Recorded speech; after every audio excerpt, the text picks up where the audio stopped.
Hello everyone, welcome to PG mathematics. आज बात करेंगे हम एनालिटिक फंक्शंस के जीरोस पर। आपने रियल में फंक्शंस पढ़े हैं, आपने रियल में जो फंक्शंस पढ़े हैं जीरोस के बारे में, तो आपको आइडिया होने वाला है। वहां से आपको पता होगा मेरे पास एक फंक्शन था एफ। रियल में बात करते हैं, बस कॉम्प्लेक्स में तो जेड करके लिखना ही है, सेम चीज है।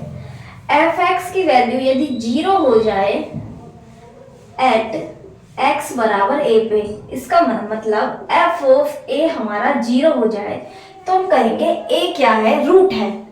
यहाँ पे रूट को हम जीरो बोल रहे हैं कि जीरो है ना। तो एक्स बराबर ए क्या है, एफ एक्स का एक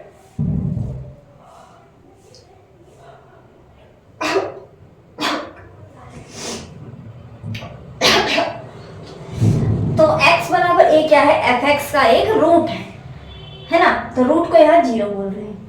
अब यदि f डैश की वैल्यू a पे जीरो ना हो तो हम क्या कहेंगे, सिंपल रूट है ये, एक ऑर्डर का रूट है। रूट कैसा है हमारा, वन ऑर्डर का रूट है। यदि ये जीरो हो जाए और सेकंड डेरिवेटिव जीरो ना हो तो हम क्या कहते थे, सेकंड ऑर्डर का रूट है। सेकंड भी जीरो हो जाए, थर्ड वाला ना हो, यानी थर्ड डेरिवेटिव वाला ए पे जीरो ना हो, तो हम कहते थे कि थ्री ऑर्डर का ये रूट है। इसी तरह कॉम्प्लेक्स में है कि एफ जेड जो हमारा एनालिटिक फंक्शन होता है, कोई पॉइंट है जेड नोट, यदि जेड नोट पे वैल्यू ओनली जीरो आ रही है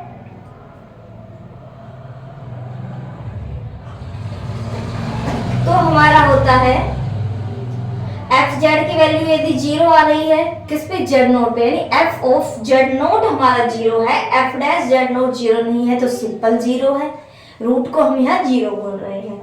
ये भी जीरो हो जाए, F dash Z note zero हो जाए, F double dash Z note zero ना हो तो हमारा सेकंड ऑर्डर का होता है। इसी तरह इस पे भी चलते रहते हैं कॉम्प्लेक्स में भी।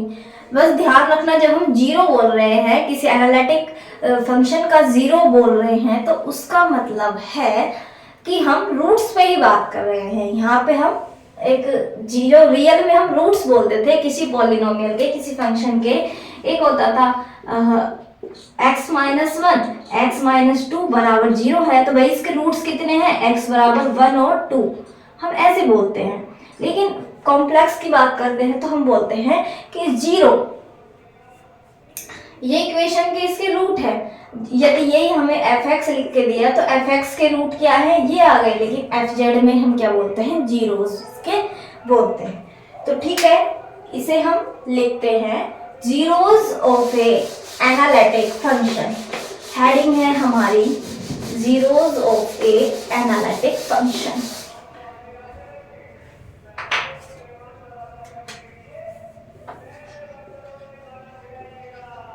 zeros of a analytic function। तो ये है हमारा टॉपिक। एक सेकंड में इंक डाल लेती हूँ।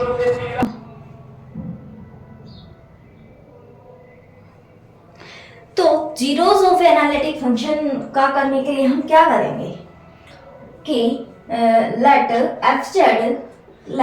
f of z is analytic in mod z minus a less than r, या less than equal to R, less than R हम ले सकते हैं। वो तो हमने एक कर्व लिया है लेस देन आर, ये इस हमारे जो हमारे डिस्क है इसमें एंटायर है। तो ये डिस्क का हमने यूज क्या किया, देखो रियल में क्या था, एक रियल लाइन थी, हम उस पे ही रूट बता देते थे, या हमें कभी कभी पूछा जाता था तो उसमें एक इंटरवल दिया जाता था, भाई इस इंटरवल में कितने रूट्स हैं, यहाँ तक बात होती थी। अब जब हम कॉम्प्लेक्स में आ गए हैं तो कॉम्प्लेक्स में क्या होता है, हमारे पास क्वेश्चन भी आते हैं ऐसे कि एक फंक्शन दिया जाता है, उसके लिए भी एक अच्छी रिजल्ट है, उस पर बात करेंगे आगे। ऐसे भी क्वेश्चन पूछे जाते हैं कि एक फंक्शन दे दिया जाता है एफ जेड एक फंक्शन दे दिया जाता है और हमें पूरे कॉम्प्लेक्स प्लेन में, जैसे ये पूरा कॉम्प्लेक्स प्लेन है, इसमें एक सर्किल दिया जाता है या कोई डिस्क दी जाती है। इसमें पूछ लेते हैं कि इस एफ जेड के कितने रूट्स हैं। रूट्स तो कोई, यदि एक मान लीजिए एक पॉलिनोमियल फंक्शन है तो पॉलिनोमियल फंक्शन के लिए कि n डिग्री का पॉलिनोमियल है तो n रूट्स होने वाले हैं, लेकिन पूरे कॉम्प्लेक्स प्लेन में होंगे ना n रूट्स। तो ये पूछेगा एक फिक्स, इसने डिस्क दी, इसमें कितने हैं, ये पूछेगा इसमें कितने हैं, इस डिस्क में हो सकता है इनसे बाहर भी हो। फिर ये पूछ सकता है कि इन दोनों का जो ये एरिया है, दोनों से जो कवर एरिया है, इसमें कितने रूट्स हैं इसके। मतलब इस तरह से भी हमसे क्वेश्चन पूछे जाते हैं। तो इसलिए हमारे ये डिस्क का हमने इसमें डेफिनेशन में यूज किया है कि भाई इस डिस्क के अंदर होने का मतलब है इसी में इसके अंदर जो जो हमारे लाई करेंगे उनकी ही हम बात करेंगे। तो हमसे जनरली जीरो पूछे भी ऐसे ही जाते हैं किसी एक डिस्क में, या फिर कोई भी एक कर्व, क्लोज कर्व, किसी भी टाइप से। ज्यादातर सर्किल वाले ही पूछे जाते हैं, सर्किल टाइप डिस्क बनती है। पर हमसे ये आगे की बातें हैं थोड़ा, तो आप कहीं ये सोचिए कि रियल में तो कभी ऐसा नहीं पड़ा कि भाई आयत के अंदर कितने थे, वो आर स्क्वायर में बात हो जाती है। ओवर आर तो सिर्फ एक रियल नंबर होती है। तो then fz has 0 of order m at z बराबर z naught if f of z not बराबर f डैश z नॉट बराबर f double dash z not बराबर f m minus 1 at z not बराबर 0, but f का mth derivative at z naught is not equal to 0। तो हम कहते हैं कि ये z नॉट है वो हमारा m ऑर्डर का 0 है। ठीक है, तो ये है डेफिनेशन, वही सेम है। मैंने आपको वो डिस्क के बारे में इसलिए बताया कि आगे हम पढ़ेंगे तो आप थोड़ा सा ध्यान रखेंगे कि माइंड में ऐसा भी कुछ होता है। फिर हम इसे वही टेलर सीरीज से हम किस तरह लिखेंगे। देखो m एनालिटिक फंक्शन है तो टेलर सीरीज से हम एक पॉलिनोमियल की तरह लिख देंगे a not plus a1z plus a2z square plus ऐसे डॉट डॉट डॉट चलेगा। लेकिन जो an की वैल्यू क्या होती है, an f का nth derivative at z not upon n factorial ये होती है। अब यदि हमारे पास वो m ऑर्डर का 0 है, तो mth डेरिवेटिव तक तो 0 होने वाले हैं, mth डेरिवेटिव तक तो 0 ही होने वाले हैं। अब जो टर्म शुरू होगी यानी कि am माइनस 1 तक हमारा 0 आएगा, फिर इसके बाद यहां से नॉन 0 है तो ये वाली टर्म से आगे आएंगे, ये सारी टर्म हमारी 0 हो जाएगी। तो हम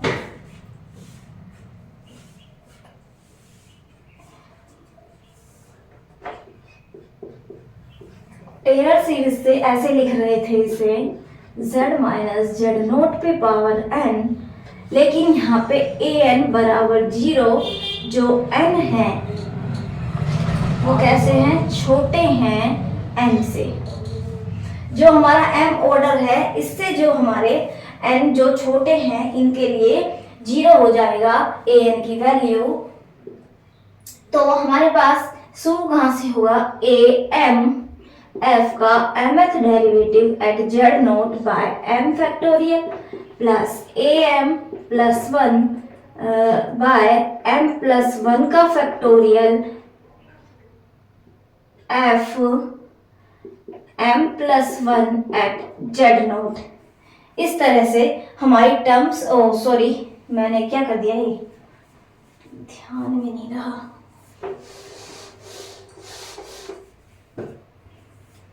क्या आएगा, a m z minus z naught पे पावर है plus a m+1 z minus z naught पे पावर, ये m थी m+1। इस तरह से हमारी टर्म्स आएंगी। इससे पहले की जो टर्म्स है वो जीरो हो गई m ऑर्डर का जीरो होने की वजह से। तो हम am की वैल्यू क्या लिखेंगे, f mth derivative at z naught by m factorial z minus z naught पे power m plus f m+1 by m+1 factorial z minus z naught पे power m+1 dot dot dot. इस तरह से हमारी term चलेगी।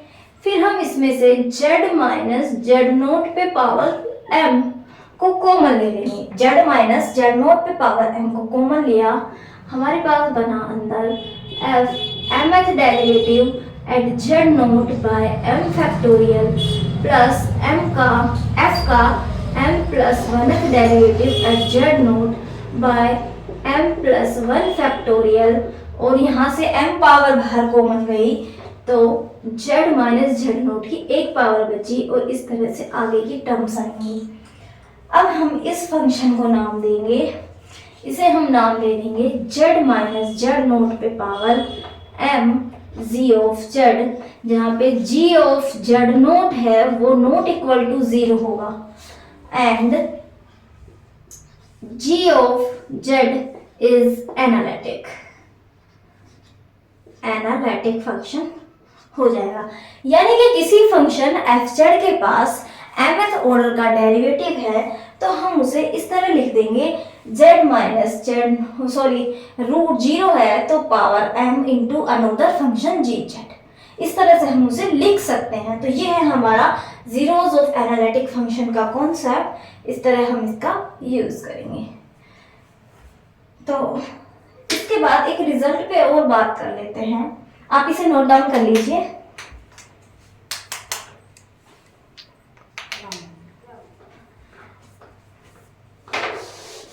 इसे note down करने के बाद अब एक दो रिजल्ट जीरो से रिलेटेड ही है, एक रिजल्ट आप कर लीजिए, बाकी हम नेक्स्ट क्लास में करेंगे।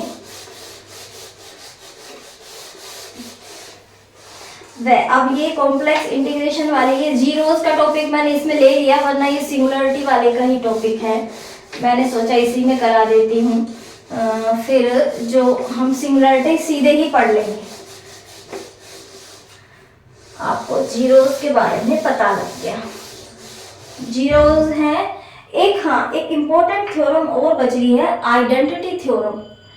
वो थ्योरम भी देखते हैं नेक्स्ट क्लास या उससे नेक्स्ट क्लास में करा के, मतलब 2-3 क्लास और होंगी कॉम्प्लेक्स इंटीग्रेशन में, क्योंकि हमने जीरोस वाला टॉपिक जो स्टार्ट कर दिया है। फिर हम सिंगुलरिटी स्टार्ट करेंगे, है ना। तो एक रिजल्ट है,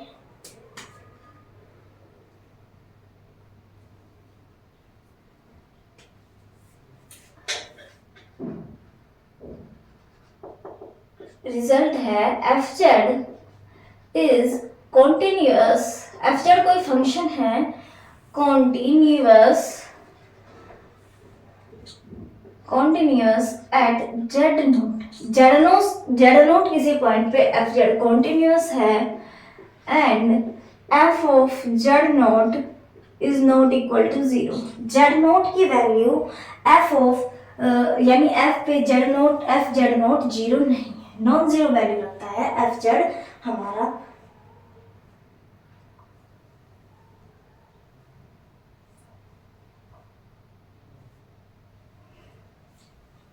तो ये हमें गिवन है कि कंटिन्यूअस फंक्शन है एंड नॉन जीरो वैल्यू लग रहा है, तो then there exist a neighbourhood of z naught where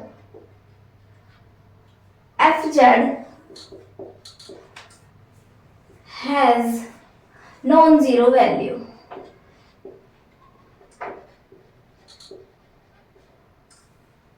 जो हमारा एफ जेड है वो नॉन जीरो वैल्यू रखे या फिर F z is non zero. F Z जो फंक्शन है उस नेबरहुड में नॉन जीरो हो। इसका प्रूफ देखना चाहें तो देख सकते हैं, वैसे इम्पोर्टेंट तो नहीं है। आपको रिजल्ट तो ध्यान रखना है कि फंक्शन हमारा कॉन्टिन्यूअस है, यदि नॉन जीरो वैल्यू रख रहा है तो एक नेबरहुड तो ऐसा मिलेगा ही मिलेगा जिसमें पूरा का पूरा एफ जेड हमारा नॉन जीरो हो। कॉम्प्लेक्स की बात है, रियल की नहीं है। यानी कि कोई कॉन्टिन्यूअस फंक्शन है, किसी एक पॉइंट को, पूरे कॉम्प्लेक्स प्लेन में एक ये पॉइंट है, यहाँ पे यदि नॉन जीरो वैल्यू रख रहा है तो इसके पास कुछ पॉइंट यानी एक मिलेंगे, uncountable point, sorry infinite point हमें ऐसे मिलेंगे कि जो यहाँ पे वैल्यू नॉन जीरो होगी। यानी नेबरहुड तो ऐसा मिल ही जाएगा। ये नहीं कि सिर्फ एक सिंगल पॉइंट पे नॉन जीरो वैल्यू रखे, बाकी पूरे प्लेन में ये जीरो वैल्यू रखे, ऐसा नहीं होगा। ये स्टेटमेंट का कहने का मीनिंग ये है। कैसे करेंगे इसका, चलो प्रूफ देख लेते हैं हल्का सा। इसमें कॉन्टिन्यूटी की डेफिनेशन का यूज होगा। कैसे, देखो एफ जेड क्या है, कॉन्टिन्यूअस है जेड नॉट पे, तो कॉन्टिन्यूअस है तो कॉन्टिन्यूटी की डेफिनेशन क्या बताती है हमें कि एफ जेड हमारा कॉन्टिन्यूअस है, कॉन्टिन्यूअस एट जेड नॉट। तो there exist and delta and f, there exist epsilon, है ना। एप्सिलॉन और डेल्टा वाली डेफिनेशन क्या कहती है कि हम एप्सिलॉन लेते हैं और डेल्टा को एग्जिस्ट कराते हैं। क्या करते हैं, then for any given epsilon greater than 0 there exists delta greater than 0 such that किस तरह करता है, mode z minus z note less than delta, तो हमारा mode f of z minus f of z note ये कैसा हो जाए, लेस देन एप्सिलॉन। ये कहती है हमारी कॉन्टिन्यूटी की डेफिनेशन। रियल में भी ऐसी ही होती है डेफिनेशन, तो बस ये x माइनस एक्स नॉट और F x minus F A पे करते हैं, x नॉट है तो एफ एक्स नॉट। तो अब ये हमें कह रहा है कि एक नेबरहुड एग्जिस्ट कर रहा है जो हमारा एफ जेड यहाँ पे नॉन जीरो वैल्यू रख रहा है। अब यदि मैं मान लूं कि हर नेबरहुड में लेट every neighborhood has